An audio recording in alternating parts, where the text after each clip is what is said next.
Fala galera do Mac Magazine, Rafael Fishman por aqui, na segunda edição do MM Entrevista, o nosso novo quadro mensal aqui do canal do YouTube. Para quem perdeu, aqui no cardzinho, no final do vídeo também vai ter o primeiro vídeo de entrevista que eu fiz com meu amigo Sérgio Miranda, e o nosso convidado de hoje é o fenômeno de leaks, Guilherme Rambo.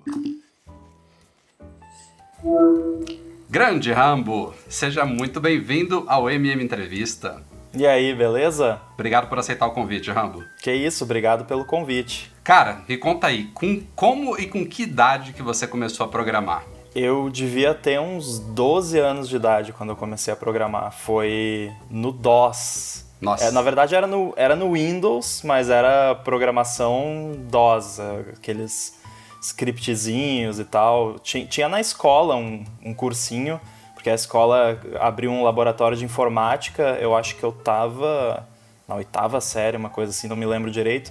E aí tinha um cursinho de programação lá e eu era o único aluno.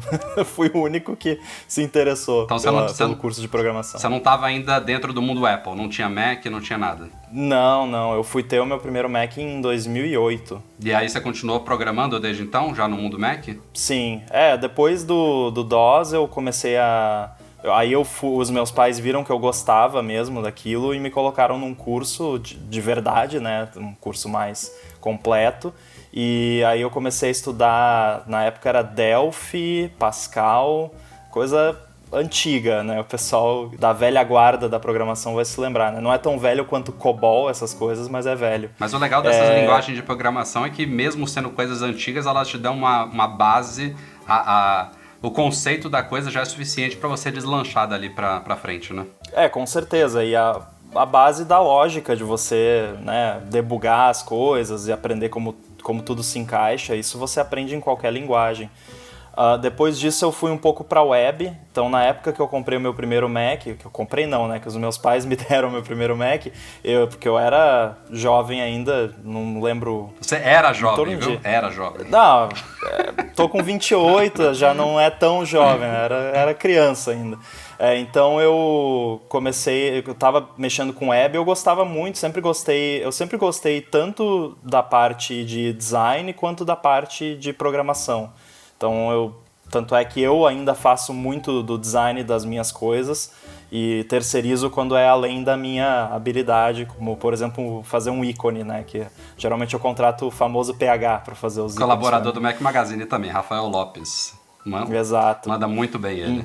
Então, assim, comecei a mexer com web, eu gostava muito e eu tava um pouco de saco cheio do Windows, na verdade, porque eu tava começando a fazer umas coisas mais...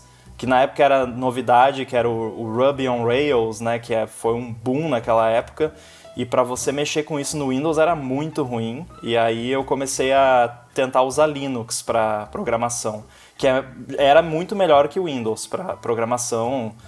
O ambiente Unix é muito mais amigável para você mexer com essas coisas. Só que aí não tinha a parte do design, que era o que eu também gostava de fazer. Então eu ficava alternando entre Windows para usar ferramenta gráfica, Linux para programação, mas não era muito legal. Aí eu me lembrei que existia o Mac, né? E comecei a estudar. Na época eu acessava o Mac Magazine, comecei a ver que o Mac era o ideal para quem precisava das duas coisas e me apaixonei, né? Deixa eu te perguntar uma coisa que é um dilema meu. Eu não me considero um programador, mas eu também sei conceitos básicos, fiz cursinho de lógica de programação, sei programação para web, básico de programação para web, e uma coisa que sempre me deixou me sentindo um pouco limitado por eu ter um conceito de programação e também ter uma tendência de design, como você apresentou agora, é que eu acho que quando a pessoa faz as duas coisas, ela acaba já pensando à frente, e às vezes, sei lá, ela na fase do design, ela acaba simplificando um pouco porque ela sabe que na programação vai ser complicado de executar aquilo ali. Às vezes é melhor você setorizar mesmo, o cara de design ficar focado totalmente naquilo ali, deixa a liberdade fluir e os programadores que resolvam o pepino depois. Você acha que isso se aplica ao seu caso ou nunca foi um limitador? Não, faz sentido sim, principalmente quando eu ainda não tinha a mesma experiência que eu tenho hoje. eu simplificava porque eu sabia que eu não ia conseguir, né, atingir aquilo depois na hora de implementar.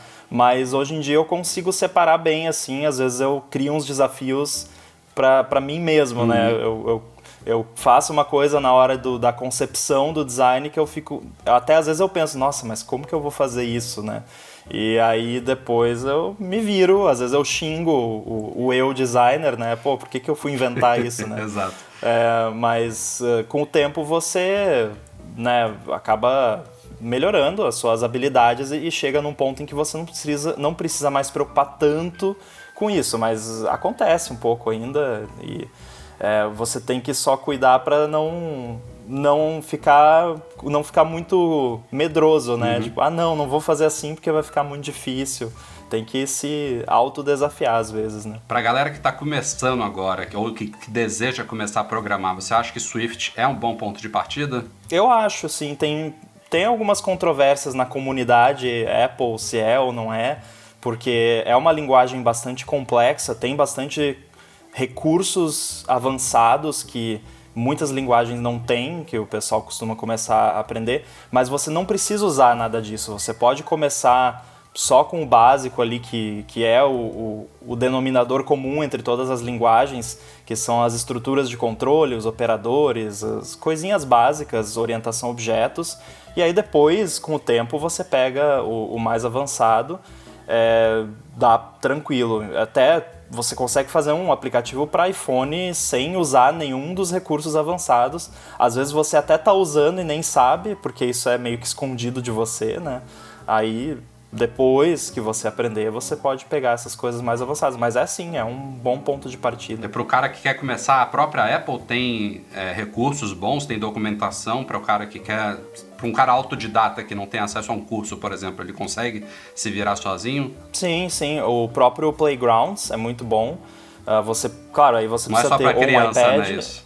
Não é de jeito nenhum. E o que é feito para criança serve para o adulto também, né? Porque você aprendendo uma coisa nova, você, de certa forma, é como se fosse uma criança, né? Porque você não sabe nada sobre aquilo, então eu dei uma olhada no conteúdo que tem no Playgrounds, que hoje em dia existe para Mac também, então se você tem um iPad, um Mac relativamente recente, você consegue rodar, e tem um passo a passo lá, desde o básico até algumas coisas mais avançadas, e o legal é que não é uma coisa muito...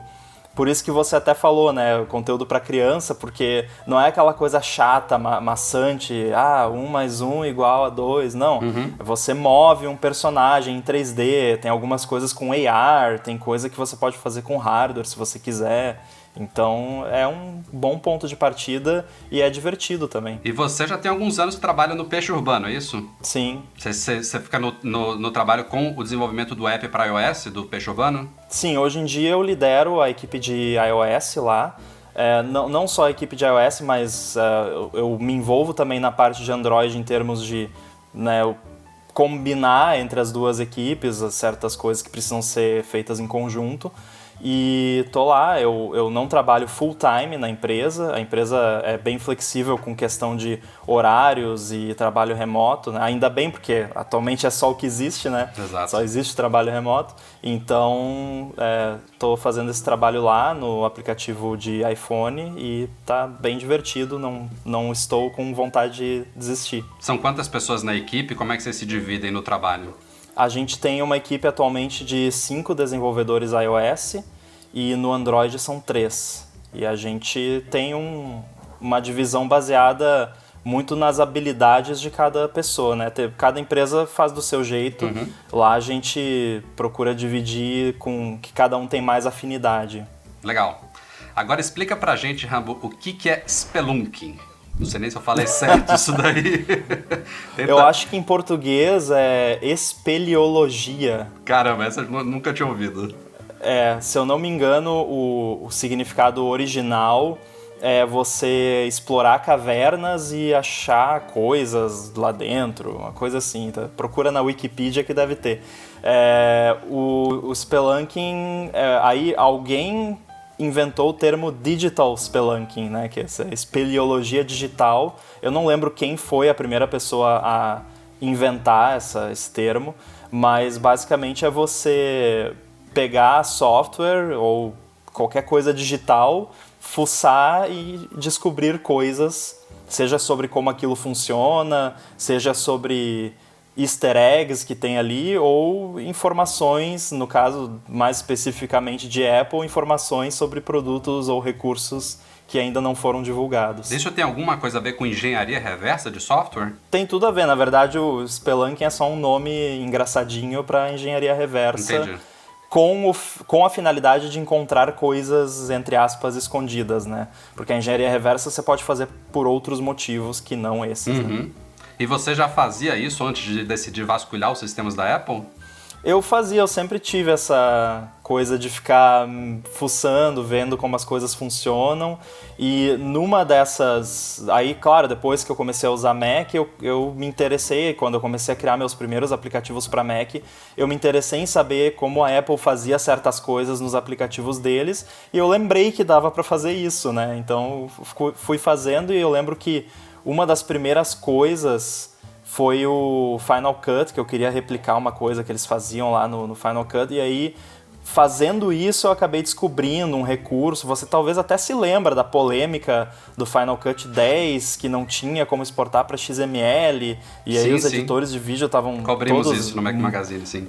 Exato, e vocês cobriram, inclusive, quando eu descobri que tinha, né, um recurso lá para isso, só que não estava habilitado, né? Tava escondido. Entendi. E aí, eventualmente, a Apple liberou esse recurso. Então, eu lembro que na época isso virou notícia, porque o pessoal tava pé da vida com a Apple, com essa versão do Final Cut. Né? O Final Cut, quando ele virou o X, né, o 10, ele perdeu muitos recursos que existiam no 7. A Apple, aos poucos, foi trazendo de volta coisas que ela tinha acabado deixando de segundo plano, né, nessa versão.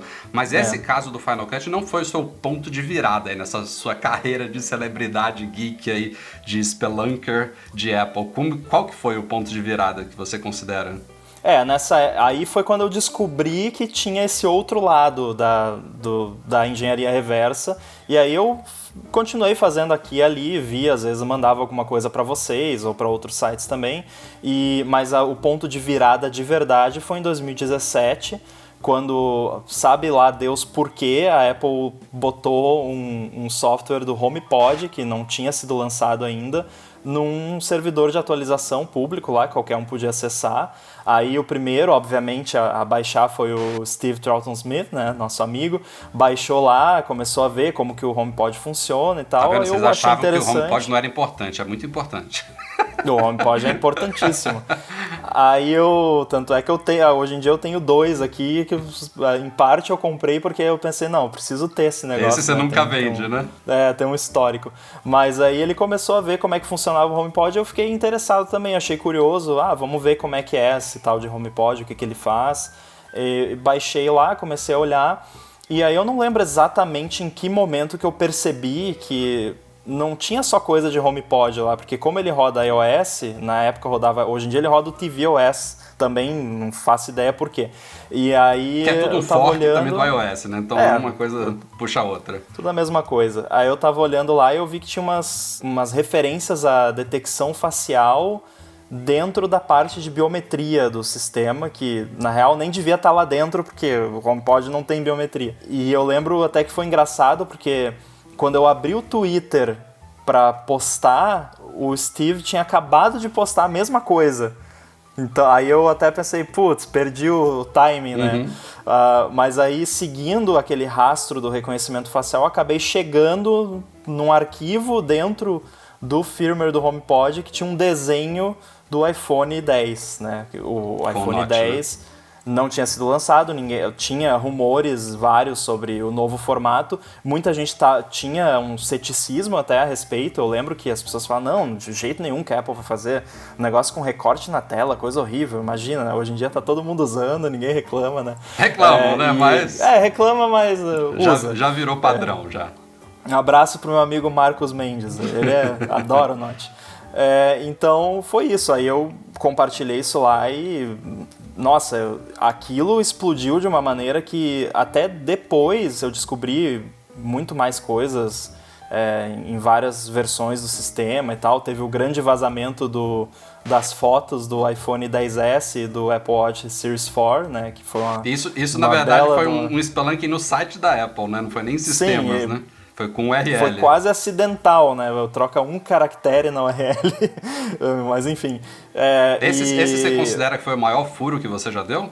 O das imagens? Porque eram fotos oficiais, né? Não eram um arquivinho solto no sistema, que não deixa de ser oficial, mas essa foi, acho que talvez a mais explícita de todas.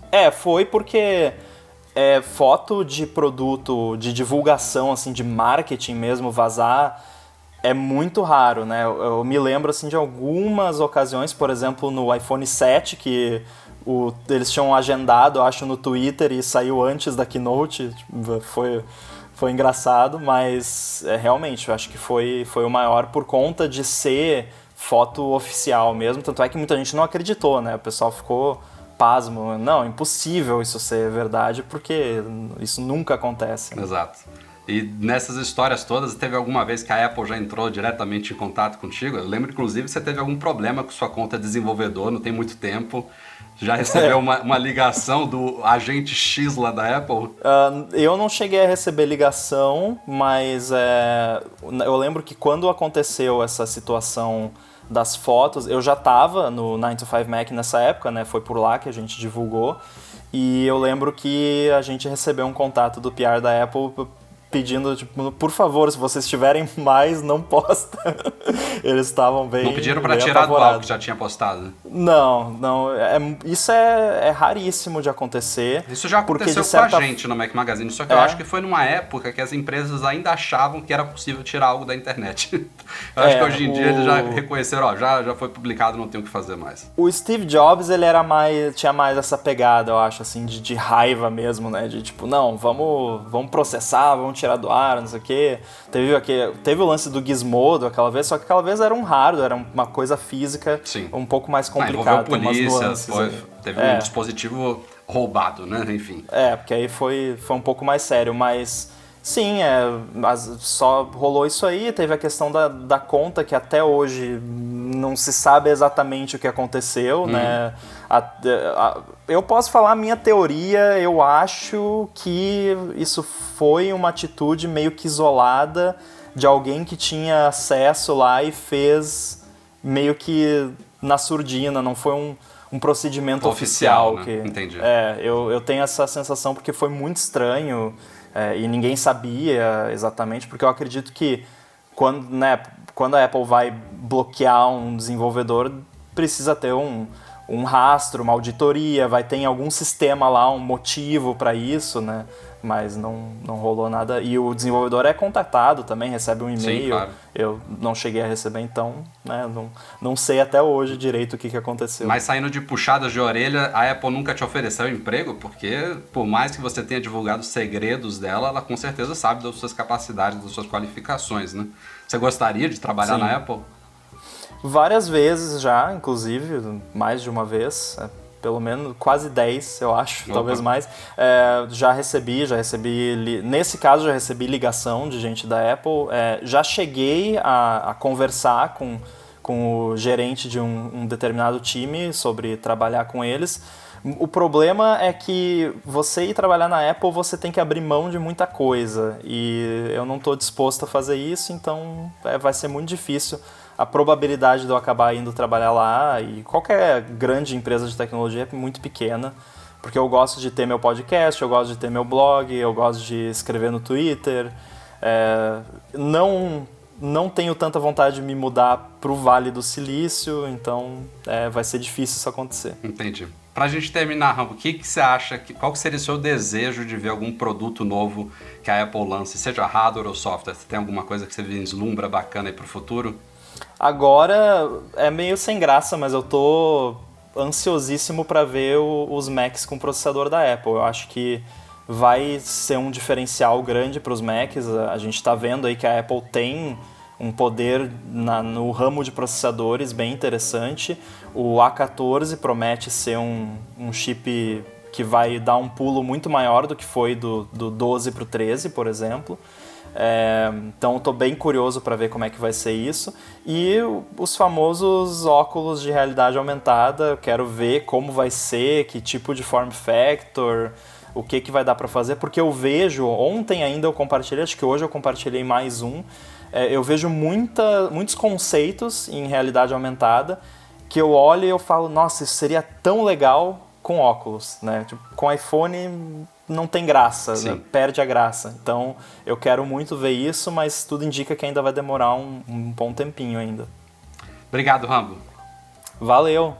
E é isso aí. Espero que vocês tenham gostado de mais uma MM Entrevista. Se curtiram o vídeo, deixa um joinha aí. Se adoraram, assina o nosso canal e não esquece de ativar o sininho para ser notificado sempre que novos conteúdos pintarem por aqui. Até a próxima!